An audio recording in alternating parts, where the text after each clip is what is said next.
കുറേയല്ലേ cooking video ചെയ്തിട്ട്, അപ്പോൾ ഇന്നൊരു സ്പെഷ്യൽ കുക്കിംഗ് വീഡിയോ ആവാം എന്ന് വിചാരിച്ചു. എന്താ സ്പെഷ്യൽ ആവാൻ കാരണം എന്ന് വെച്ചാൽ, ഒരു 90% ആൾക്കാർക്കും ഇഷ്ടമില്ലാത്തൊരു വെജിറ്റബിൾ ഇല്ലേ, നമ്മുടെ സ്വന്തം വെണ്ടയ്ക്ക. അപ്പോൾ ഇങ്ങനെയൊന്ന് ഉപ്പേരി വെച്ച് നോക്കിയേ, ഏത് കൂട്ടാത്തോറും കൂട്ടും. ഞാൻ ഇത്ര കോൺഫിഡൻ്റ് ആയിട്ട് പറയുന്നതെന്നറിയോ, ദിനുവേട്ടന് ഈ സാധനമേ ഇഷ്ടമല്ല, ടേസ്റ്റ് പോലും നോക്കൂലായിരുന്നു. പക്ഷെ ഞാൻ ഇങ്ങനെ ഒന്ന് ആക്കി കൊടുത്തു, ഒന്ന് ടേസ്റ്റ് നോക്കിയെന്ന് പറഞ്ഞപ്പോൾ കൊള്ളാലോ സംഭവം എന്ന് പറഞ്ഞു. അപ്പോൾ എനിക്ക് ഭയങ്കര ഒരു കോൺഫിഡൻ്റ് ആയി നിങ്ങളെയും കാണിക്കാമെന്ന്. അപ്പോൾ നമുക്ക് ടൈം വേസ്റ്റ് ചെയ്യേണ്ട, ആക്കാം.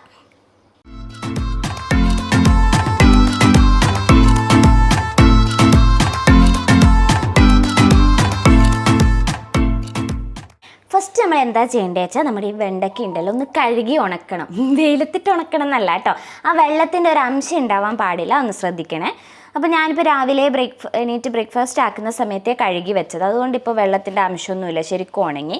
ഇനിയിപ്പോൾ അതിനൊന്നും ടൈം ഇല്ലാത്തവരാണെങ്കിൽ കഴുകിയിട്ട് ജസ്റ്റ് ഒന്ന് ടിഷ്യൂ വെച്ചിട്ടോ തുണി വെച്ചിട്ടോ ഒന്ന് ഒപ്പിയെടുത്താൽ മതി കേട്ടോ. അപ്പോൾ നമുക്കിത് കുട്ടി കുട്ടി റൗണ്ടിൽ കട്ട് ചെയ്തെടുക്കാം.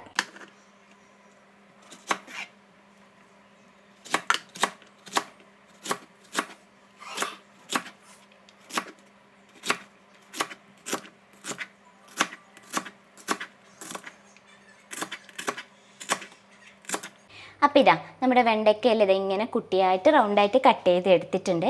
ഇനി എന്താ ചെയ്യേണ്ടതെന്ന് വെച്ചാൽ, അടുപ്പിലൊരു പാൻ വെക്കുക. പാൻ ചൂടാവുമ്പോൾ ഈ വെണ്ടയ്ക്ക ഇട്ടിട്ട് നമുക്കൊന്ന് ജസ്റ്റ് അതിൻ്റെ ആ ഒരു വഴുവഴുപ്പില്ലേ അതൊന്ന് പോകുന്നത് വരെ ഒന്ന് ഇങ്ങനെ ചൂടാക്കിയെടുക്കുക. എണ്ണ ഒന്നും ഒഴിക്കണ്ട, വെറുതെ പാൻ വെക്കുക. ചൂടാവുമ്പോൾ ഒന്നിട്ടിട്ട് ആ ഒരു വഴുവഴുപ്പ് മാറ്റിയെടുക്കാം. നമുക്ക് ഒന്ന് ചൂടാവട്ടെ കേട്ടോ. ഇത് എൻ്റെ റെസിപ്പി അല്ല, എൻ്റെ ഏച്ചിയുടെ റെസിപ്പിയാണ്. അപ്പോൾ എല്ലാവരും ഒന്ന് ട്രൈ ചെയ്ത് നോക്കിയിട്ട് എങ്ങനെയുണ്ടെന്ന് എനിക്ക് കമൻറ്റിൽ പറയണം കേട്ടോ. അപ്പോൾ ഇതാ നമ്മുടെ പാൻ ചൂടായിട്ടുണ്ട്. ഇനി നമുക്ക് വെണ്ടയ്ക്ക ഇട്ട് കൊടുക്കാം.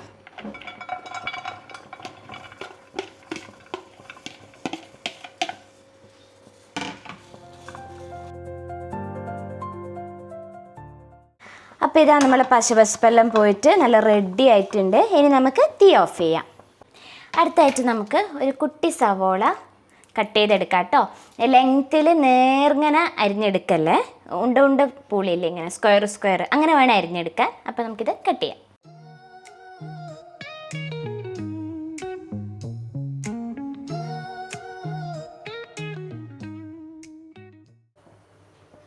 അപ്പം നമ്മൾ വേറൊരു പാൻ വെച്ച് അതിനകത്ത് അത് ചൂടാകുമ്പോൾ കുറച്ച് വെളിച്ചെണ്ണ ഒഴിച്ചു കൊടുത്തു കേട്ടോ. അതെന്താ നിങ്ങൾ കാണിക്കാമെന്ന് വെച്ചാൽ റെക്കോർഡാണെന്ന് വെച്ച് റെക്കോർഡായിട്ടുണ്ടായിരുന്നില്ല. അപ്പോൾ തീരെ കുറവ് ഒഴിക്കരുത്, കുറച്ചധികം വെളിച്ചെണ്ണ ഒഴിക്കുക. കാരണം ഇത് വെള്ളമൊന്നും ഒഴിക്കാതല്ലേ നമ്മൾ വെണ്ടയ്ക്ക ആക്കുന്നത്. അപ്പോൾ അതൊന്ന് ആ വെളിച്ചെണ്ണയിൽ ഒന്ന് വെന്ത് വരണം. അപ്പോൾ കുറച്ചധികം വെളിച്ചെണ്ണ ഒഴിച്ചു, ഒരുപാട് അധികം ആവണ്ട. അപ്പോൾ ഇങ്ങനെ ഫ്രൈ ആവണ പോലെ ആവും. ഇപ്പോൾ ഇതാ ചൂടായിട്ടുണ്ട്. ഇനി നമുക്ക് നമ്മുടെ കടുകിനെ ഇട്ട് കൊടുക്കാം.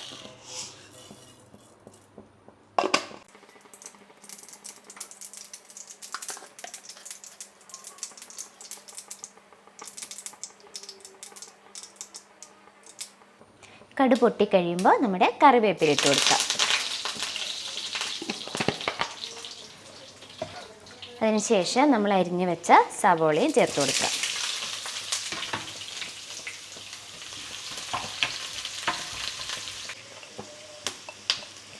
ആവശ്യത്തിന് ഉപ്പുകൂടി ഇട്ടിട്ട് നമുക്കൊന്ന് ഭയങ്കര ബ്രൗൺ കളർ ആവണ്ട, ഒന്ന് വഴണ്ട് വരുന്നത് വരെ നമുക്കൊന്ന് ഇളക്കി കൊടുക്കാം കേട്ടോ. നമ്മുടെ ഉള്ളിയെല്ലാം ആവശ്യത്തിന് വഴണ്ട് വന്നിട്ടുണ്ട് കേട്ടോ. ഇനി നമുക്ക് രണ്ട് കാര്യം കൂടി ഇതിൽ ചേർത്ത് കൊടുക്കാനുണ്ട്. ഒന്ന് നമ്മുടെ മഞ്ഞൾപ്പൊടി കുറച്ച് മതി കേട്ടോ, പിന്നെ കാശ്മീരി മുളക് പൊടി. അത് നിങ്ങൾക്ക് എങ്ങനെയാണ് നിങ്ങളുടെ ഒരു ഇഷ്ടത്തിനനുസരിച്ച് ചേർത്തോ കേട്ടോ.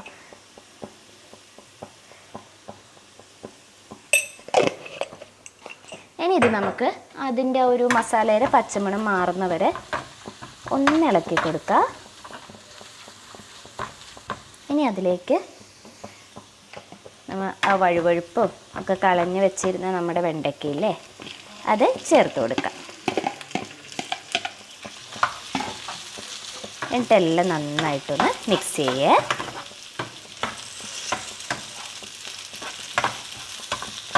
ഇപ്പം തന്നെ ഒരു സ്മെല്ലുണ്ടല്ലോ, നല്ല രുചിയാട്ടോ ഇങ്ങനെ കഴിക്കാൻ വേണ്ടിയിട്ട്. പക്ഷെ എനിക്കിപ്പോൾ വെണ്ടക്കുപ്പേരി എങ്ങനെ വെച്ചാലും ഭയങ്കര ഇഷ്ടമാണ്. പക്ഷെ ഇഷ്ടമില്ലാത്തവർക്കൊക്കെ ഭൂരിഭാഗം പേർക്ക് അത് ഇഷ്ടമില്ലാതിരിക്കാനുള്ള കാരണമേ ആ ഒരു വഴുവഴുപ്പല്ലേ. അപ്പോൾ ഇങ്ങനെ ഒന്ന് ട്രൈ ചെയ്ത് നോക്കിയാൽ എന്തായാലും എല്ലാവർക്കും ഇഷ്ടപ്പെടും. അപ്പം നമ്മളെ വെണ്ടക്കയെല്ലാം ഒരിത് നന്നായിട്ട് വെന്ത് വന്നിട്ടുണ്ട് കേട്ടോ. ഇനി നമുക്ക് ഇതിനകത്തേക്ക് ചിരകി വെച്ച തേങ്ങ കൂടെ ചേർത്ത് കൊടുത്ത് നന്നായിട്ട് ഇളക്കി ഒരു മിനിറ്റ് കൂടെ വെച്ച് കഴിഞ്ഞാൽ നമ്മുടെ ടേസ്റ്റി ആയിട്ടുള്ള വെണ്ടക്ക ഉപ്പേരി റെഡിയാവും കേട്ടോ. ഞങ്ങൾ കണ്ണൂരുകാർ ഉപ്പേരി എന്നാണ് പറയുക, കണ്ണൂരും കാസർഗോഡൊക്കെ. നിങ്ങളെന്താ പറയുക, മെഴുക്ക് വരട്ടി, തോരൻ എന്നൊക്കെ പറയില്ലേ. അതിവിടെ റെഡിയായി കേട്ടോ. ഇളക്കി കൊടുക്കാം.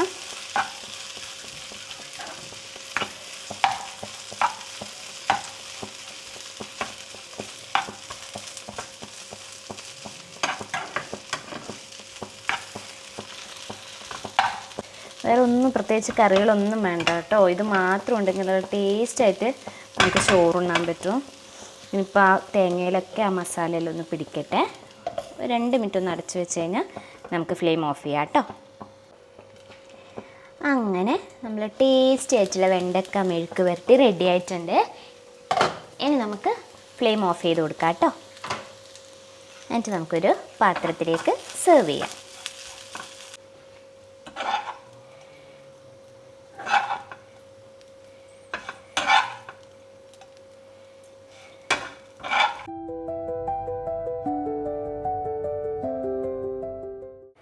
അപ്പോൾ ഇത്രയേ ഉള്ളൂ. നല്ല ടേസ്റ്റി ആയിട്ടുള്ള നമ്മുടെ വെണ്ടക്ക ഉപ്പേരി ഇവിടെ റെഡിയായി. ചൂടോടെ ചോറിൻ്റെ കൂടെ കഴിക്കാം. അപ്പോൾ എല്ലാവരും ഒന്ന് ട്രൈ ചെയ്ത് നോക്കാം. നിങ്ങൾക്ക് ഇഷ്ടമാവുകയാണെങ്കിൽ എനിക്ക് കമൻറ്റ് ചെയ്യാൻ മറക്കരുത് കേട്ടോ. അപ്പോൾ എല്ലാവരും ഒന്ന് ട്രൈ ചെയ്യണം. അപ്പോൾ അടുത്ത വീഡിയോയിൽ കാണുന്നവരേക്കും ടാറ്റാ ബൈ.